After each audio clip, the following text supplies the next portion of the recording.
Hello, everybody, and welcome back to the Educator Combs Snap channel. How you doing? So today we're going to be talking about Kang. It's the newest character card added to Marvel Snap, and I do have a couple of issues, concerns, thoughts about that I wanted to mention. I basically wanted to talk about Kang since it's coming out, and it's going to be one of the big bads. So it's going to remain 6,000 tokens for the foreseeable future. So because of that, it has this extra priority, extra importance in the game. And I just kind of want to talk about it, its ability, its mechanics, and kind of my thoughts around it. So overall, Kang is a 5 energy, 0 power card. Doesn't sound very great, but it has this on reveal. Look at what your opponent did, then restart the turn without Kang. So essentially, once you play this card, you get to see the turn play out, but then Kang will completely revert the game state to the start of that turn as if Kang never existed. So that's a very unique mechanic. In essence, it's most similar to Daredevil in that you get to see what your opponent will do before you make your move. But this is different in that they also can change how they play. They can also react and things like that. So it does have this unique effect. It's very game warping in my opinion, and also very cool, right? It does fit the character. I could tell that this was a time based character, even though I had no idea what this guy was or anything, but definitely cool. I just have some kind of issues with the card itself. So, first things first, one of the things I don't really like is that if you play Kang when it's drawn, when the turn resets, you get the next card up, right? So how this ends up being abusable is that if you draw Kang on turn 5 or turn 6 and you play Kang that turn, when the turn resets, you're going to draw the next card up. So that actually makes Kang a free card draw in those scenarios. Now, the caveat is that you're not going to be getting that situation that often. You draw 9 cards normally per game, and it's only on turn 5 and turn 6 where that can happen. So it's two out of the 9 card placements. So you're only really going to be having that ability about 20% of the time, which is pretty low, but it's a really powerful feature to be able to get an extra free draw without really any downside. And that's not the only effect you get by playing Kang, right? You still get Kang's ability to see what your opponent is doing, but that free draw can be pretty impactful in a lot of decks, being able to make sure that your deck's a little bit more consistent than normal. So I do think that's going to be a way that this card is utilized besides of its ability and its effects. The notion of a free draw is hard to pass up when draw is so hard to consistently do in this game. Next main issue I have with it is that Kang allows you to snap risk free. This is like my most important concern and my initial concern. I just don't think you should have a card that can really destroy or subvert the main feature of the game mode, which is the ability to snap, the ability to pressure people by having them consider whether they want to wager double the cubes. And this ability allows you to just snap, play Kang. If it doesn't work out for you, you can leave. But also, the issue is that if your snap is effective or does work on the opponents, they leave. They don't know that you play Kang. They're just like, oh, he snapped on 6, and I'm scared about that. Or he snapped on 5, blah blah blah. I'm scared about that, and they just leave. They don't even know that it was just a bluff, right? They have to be like, oh, every time someone snaps on turn 5 and turn 6, Now you have to think, oh, are they just playing Kang? Do they actually not have anything? Are they just snapping because they have to snap because they played Kang? And that really trivializes the full read of the game, right? Snapping currently is a mechanic that tells you, that gives you information, lets you know what the opponent is thinking, lets you know why, what can they do, why are they snapping, can they actually win this location that I thought was hard to beat, can they actually contest here, blah blah blah. There's so much read you can do because a person snaps, but because Kang will now exist, anytime a person snaps and it's after it's turn 5 or turn 6, you lose that potential. It's not a reliable read anymore. Now it's like, oh, they could have nothing. They're just playing Kang. And that means a lot of that gameplay, a lot of that ingenuity of like understanding that a snap means this is completely lost because they could just be brain dead playing Kang snap. And it means that your reads don't matter anymore. And just the fact that your reads cannot matter means that you shouldn't incorporate it into your game style, your gameplay. So it's just you just lose a lot of that competitive nature because a person normally would be snapping with meaning. Now they're snapping because it's guaranteed with a Kang, and that really I think is not how you want to design this game. So that's like my main issue. You lose a lot of that read. You lose that competitive nature of snapping, seeing why they snap, and also there's no risk to the Kang player for snapping. There's no risk. When the turn resets, they reset the snap. So it's not like you have to play it out with the snap in mind. You just have no risk reward. And if that snap was a bad snap, well, you're just like, okay, time to leave, or I'm not gonna snap this time.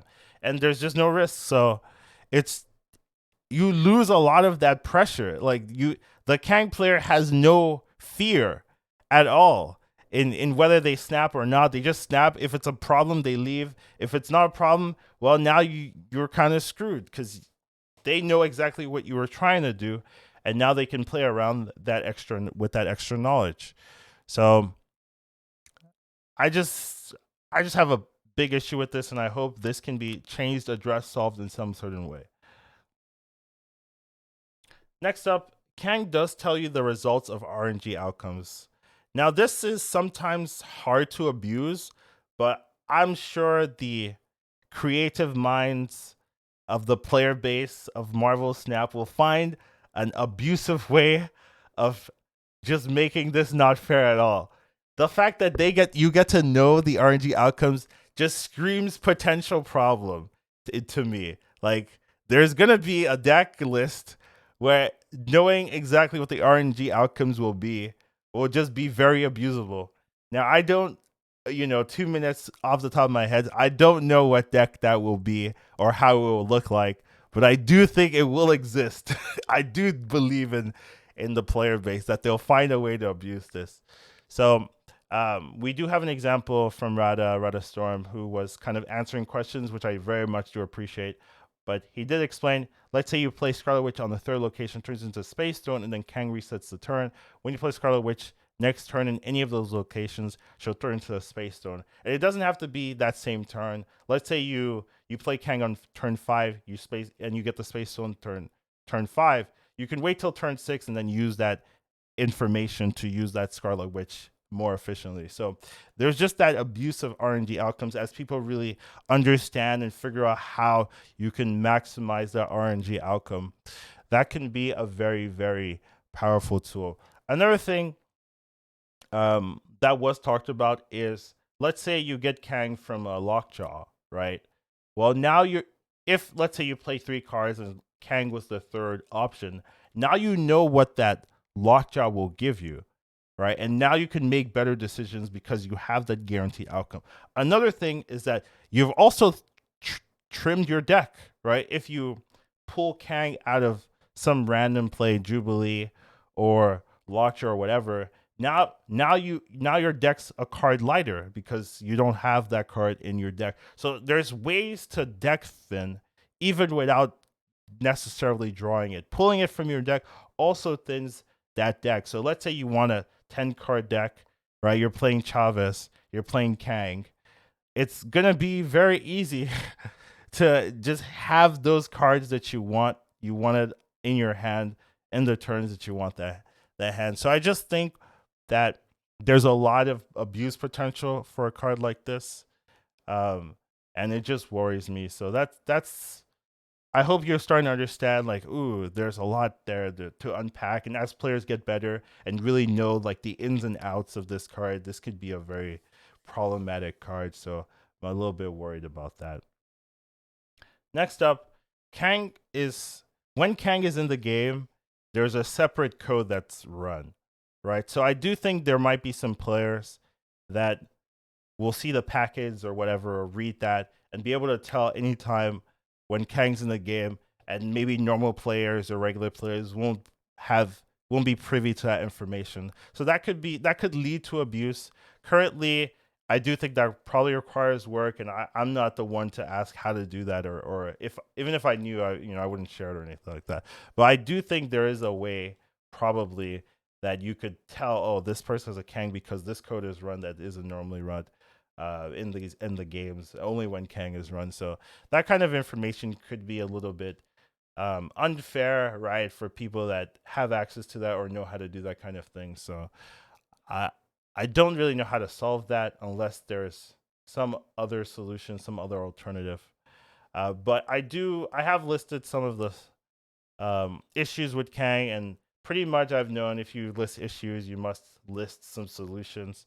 So I started thinking about some of the things I would do that would make me feel better about this card being in the game. First thing I thought about was maybe if Kang was known at the start of the game, if a player was running Kang, I think that would be a little bit better. Because now you're not, oh, he snapped. What does that mean? It might just mean he has Kang and he's just using it, right? So you don't get that random free snap power because, oh, you know they're running Kang. And Kang has other abilities besides knowing, besides abusing the snap mechanic. Should it be um should it be okay that they get this extra snap benefit that's a core fundamental part of the game? Should it be okay that they get this? I don't really think so. And I think there's precedence for allowing people to know that they have these special cards in the game. Thanos has this as well. I do think that animation that's being shown or that's being added to the game will be shown to both players. But even besides that, when you play Thanos, your deck is larger than normal. Everyone can always check decks and see, oh, they're running 14 cards. Their deck has Thanos. So it's just at the start of the game, if you're paying attention, you can always know if a player has Thanos or not. And I think if Kang had that same treatment, it wouldn't feel as bad. You'd be like, okay, they're snapping on turn 5. They just might have a Kang. They're snapping on turn 6. Just might have a Kang. I'm not gonna fall for that. I'm gonna stay in, see what they're doing. I might not even play anything on turn 6, right? Like to hide information. Now you have that read. Now, like, oh, they're snapping turn 6. Are they playing Kang? Let me not play anything. But then, oh, they didn't play Kang? Oh, I just lost like that. Like there's now you have this extra mind game reading play that you can do.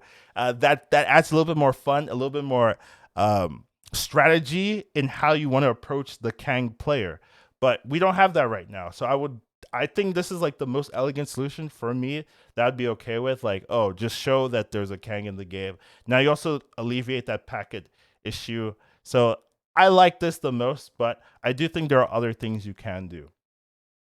The other idea I have is maybe you give the location you play Kang in a negative permanent effect power. So kind of like you play this, that location loses 2 power permanently. Even though Kang is gone, you still feel the effects of that. So now, even though you get to see what the opponent plays, at least you're losing some power on the location, and that might be relevant. That might help your opponent have a chance, and not feel completely screwed by them seeing exactly what your turn 6 gameplay is. So I don't like this one as much because the coding is more weird, honestly, and I think it could be awkward, and it's going to be hard to really understand what went on in a game if you don't understand, if you don't know, oh yeah, you could just randomly lose 2 power for no reason on turn 5.